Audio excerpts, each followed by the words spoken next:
Oke, kita lanjutkan. Nah, yuk, tadi kan yang ruwet-ruwet, kesendirian, kesepian. Kita lanjutkan ya perjalanan kita ke ranah positifnya kesendirian. From loneliness to solitude. Bagaimana mengubah kesendirian yang tadi kesepian menjadi kesendirian yang bermanfaat, berguna untuk diri kita. Tapi sebelum itu, mari kita lakukan 5 hal ini. Biar kesendirian kita positif. Yang pertama, ayo kita terima dan kita renungi. Jadi acceptance and reflection. Aku kok merasa sendiri, aku ini kok kesendirian, akarnya apa, sebabnya apa. Yang menyebabkan situasi ini apa, mentalku kah, lingkungan kah, atau apakah. Jadi ada refleksinya. Kalau sudah terus self-development. Self-development itu meningkatkan diri. Oh, selama ini mungkin aku terlalu mengikuti kata hatiku. Tak latihan sebentar untuk bisa melampaui rasa suka dan tidak suka. Ini self-development namanya. Mendidik diri. Nanti ada penjelasannya di belakang. Yang ketiga, action. Apapun yang terjadi meskipun sedang kesepian, jangan berhenti berkarya. Jangan berhenti bertindak, berperilaku, melakukan apa yang kita inginkan.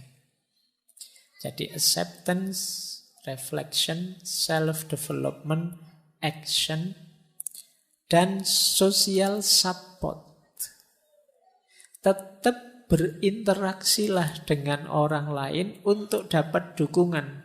Setidaknya dukungan semangat, dukungan supporter yang menegaskan bahwa masih ada kok orang yang peduli dengan kita. Kita masih ada kok teman meskipun tidak terlalu memahami kita misalnya. Itu social support.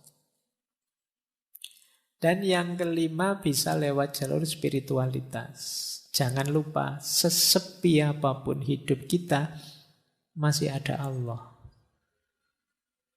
Nah ini nanti puncaknya nanti ke sini ya. Terakhir saya ingin ngomong ini. Tapi itu tadi, hidupkan dulu, nyalakan dulu 4 yang pertama. Terimalah, kalau mampu renungilah. Kemudian perbaiki diri kalau memang harus ada yang diperbaiki. Jalankan, tetap beraktivitas, berkarya. Biar tidak runtuh kebanggaanmu pada dirimu. Setelah itu yakinlah bahwa akan selalu ada orang yang siap mendukungmu. Tegaskan social support di sekeliling kita. Pendukung orang-orang yang mencintai kita, menyayangi kita. Yang anytime siap membantu kita semampu mereka. Dan yang terakhir, yakinlah bahwa kita tidak pernah ditinggal oleh Yang Maha Kuasa, oleh Allah. Kita saja yang sering lupa atau menjauh darinya. Ini akan jadi solusi agar loneliness berubah jadi solitude. Mungkin kita masih sendirian, tapi sekarang kesendirian itu produktif. Kesendirian itu manfaatnya besar. Baik lewat jalur peningkatan kualitas diri maupun lewat jalur spiritualitas. Diri kita meningkat, kedekatan kita dengan Tuhan bisa juga meningkat lewat jalan kesendirian, lewat jalan loneliness. Disitulah nanti loneliness menjelma jadi solitude. Jadi kesendirian yang positif, kesendirian yang bermanfaat. Oke, baik. Kita mulai babak kedua. Tadi babak pertama kita membahas tentang kesendirian dan kesepian dan ikhwal tentang sisi negatifnya kesendirian. Sekarang kita mulai masuk ke sisi positifnya. Yang pertama, ada banyak norma moral maupun norma agama yang mengarahkan kita untuk sendiri dan menganggap kesendirian itu adalah keutamaan. Nanti yang agama saya bicarakan di belakang. Saya ambil contoh misalnya Mahatma Gandhi. Orang itu bisa membuktikan dirinya khususnya dalam kesendirian. Kata Gandhi, adalah mudah untuk tegak dalam kerumunan, namun memerlukan keberanian untuk tegak sendirian. Orang itu kalau temannya banyak, terus petentang-petenteng, itu gampang, koncone oke. Ya kalau sendirian, baru dia disebut pemberani. Ayo kamu sendirian petentang-petenteng kalau berani misalnya. Itu sederhananya begitu maunya Gandhi. Orang itu bisa tegak sendirian baru dia hebat. Kalau sekedar tegak bareng temannya ya belum. Kalau pas nongkrong bareng temannya banyak, terus ada yang lewat sweet-sweet berani. Tapi ketemu satu-satu gitu biasanya kamu grogi. Jadi orang itu terbukti kehebatannya ketika dia sendirian. Kalau kamu bareng orang banyak, lewat kuburan, santai saja. Mungkin kamu sampai, ayo kalau ada hantu keluarlah ngono. Tapi begitu sendirian, wah, ono angin sidik, wah, melayu mesti banter.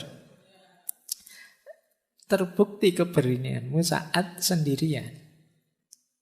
Kebaikan juga begitu. Kalau kamu sendirian masih juga baik, berarti kamu memang orang baik. Tapi kalau kamu baiknya hanya pas ada orang banyak, ya kamu sebenarnya hanya pencitraan. Jadi mudah untuk mengklaim bahwa kamu hebat ketika dalam kerumunan. Untuk membuktikan kamu hebat beneran ya saat sendirian. Jadi ini salah satu quote untuk menegaskan betapa sendirian itu sebenarnya bermakna pembuktian. Kamu hebat beneran apa enggak? Kamu jago beneran apa enggak? Makanya kata Lause, orang biasa itu membenci kesendirian. Namun seorang master, dia bisa memanfaatkan kesendirian, dia memeluk kesendirian sambil menyadari bahwa dia adalah satu dengan seluruh semesta. Jadi kesendirian bermakna pembuktian diri. Saatnya kalian tampil, ya sendiri. Kalau saatnya kalian tampil kok banyak orang, kamu tidak akan terlihat. Eksis itu dirimu sendiri. Semakin banyak orang yang menopangmu, ya kamu dianggap belum terlalu eksis. Untuk menegaskan bahwa kamu eksis, ya ketika kamu sendiri pun ternyata bisa tegak. Jadi jalan keutamaan lewat aspek sendirian ini membuktikan bahwa kita ini memang benar-benar mampu, benar-benar bisa. Jadi secara positif kesendirian bisa bermakna pembuktian. Lanjut. Secara positif juga kesendirian bisa bermakna kebebasan.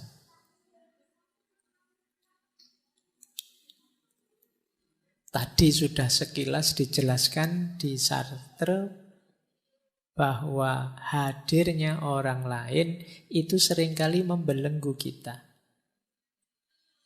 Di sini ditambahi oleh Arthur Schopenhauer yang sering kita kutip, filosof eksistensialis. Kata Arthur, seseorang bisa menjadi dirinya sendiri hanya selama dia sendirian.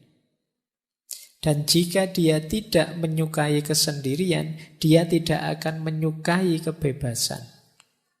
Karena hanya ketika dia sendirian, dia benar-benar bebas.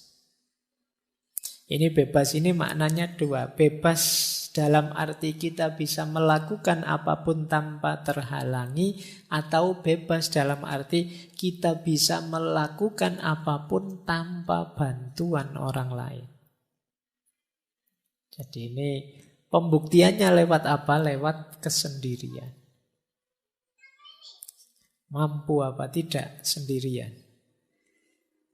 Dan diilustrasikan dengan unik oleh Leonardo da Vinci. Kata Leonardo da Vinci, jika engkau sendirian, engkau sepenuhnya memiliki dirimu sendiri. Jika engkau ditemani oleh satu pendamping, engkau hanya memiliki sebagian dari dirimu sendiri, bahkan kurang, sebanding dengan kesembronoan perilakunya. Dan jika engkau memiliki lebih dari satu pendamping, engkau akan jatuh lebih dalam ke dalam penderitaan yang sama. Kalau kita sendiri, kita memiliki diri kita utuh. Tapi kalau ada teman satu saja, ya kita memiliki diri kita setengah. Yang setengah miliknya teman tadi. Kita kan berusaha mengadaptasikan dengan teman. Misalnya teman kita, saya itu tidak seneng lihat orang pakai baju merah, yo. Padahal kita pengen pakai baju merah karena bareng teman ini, akhirnya kita nego tidak pakai baju merah. Kita tinggal setengah. Ada teman kok nginep di kos, tiba-tiba bilangnya, saya kalau lampu nyala tidak bisa tidur. Sementara kita kalau tidur lampunya nyala. Kita tinggal setengah diri kita. Itu kalau temennya satu. Kalau temennya 3, diri kita tinggal 1/4. Nego dengan 4 teman ini mungkin maunya beda-beda. Saya tidak bisa tidur kalau tidak lampu disco. Saya tidak bisa tidur kalau tidak lampu, misalnya. Apa tidak puyeng kamu? Akhirnya semalam tidak tidur itu mikir lampu. Jadi semakin banyak orang ya semakin banyak negosiasi. Kalian harus menemukan intersubjektivitas, kesepakatan bersama. Semuanya bilang saya tidak bisa tidur kalau begini, saya tidak bisa tidur kalau begitu. Ya sudahlah, kita semua malam ini tidak usah tidur. Kita ngobrol saja. Ini negosiasi. Dalam hidup bersama memang begitu. Makanya semakin kita sendirian, semakin kita bebas. Ya meskipun tidak harus dengan kalimat orang lain adalah neraka, seperti yang disampaikan oleh Sartre. Jadi makna positif kedua, kalau tadi kan kesendirian itu pembuktian diri, kalau ini kesendirian itu kebebasan. Semakin kita sendiri, semakin kita bisa bebas. Baik. Hujan kah? Bukan. Kita lanjutkan. Yuk. Nah, pembuktian diri sudah, kebebasan sudah. Makna positif kesendirian selanjutnya adalah pemenuhan diri. Pemenuhan diri itu maksudnya kita ingin jadi apa? Kita ingin membuat diri kita selevel apa? Itu sebagian besar jalurnya adalah kesendirian. Contoh misalnya, saya ambil quote-nya Picasso. Kata Picasso, pelukis aliran kubisme yang terkenal sekali, tanpa kesendirian yang luar biasa, tidak ada pekerjaan serius yang mungkin dilakukan. Kalau kalian garap skripsi kan sendirian. Kalau pas temenmu banyak di kamar, ndak jadi garap skripsi. Ngobrol mesti. Saya ndak sendirian, juga ndak banyak teman, Pak. Berdua, Pak. Kalau berdua ndak jadi skripsi. Mungkin jadi yang lain.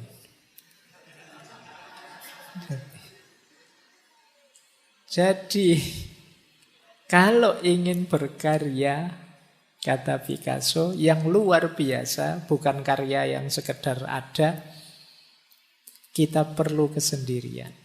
Tanpa kesendirian yang luar biasa, tidak ada pekerjaan serius yang mungkin dilakukan. Dan ini dikuatkan oleh Buddha. Kalau ini spiritualitas, tidak ada yang menyelamatkan kita kecuali diri kita sendiri. Tidak ada yang bisa, tidak ada yang mungkin bisa. Kita sendiri harus menempuh jalan itu. Ini dalam dunia spiritual juga begitu. Kalau kita tidak berjalan menuju Allah sendiri, sehebat apapun guru kita, sedahsyat apapun torekot kita, aliran kita, tidak terlalu manfaat. Kalau kitanya sendiri tidak jalan.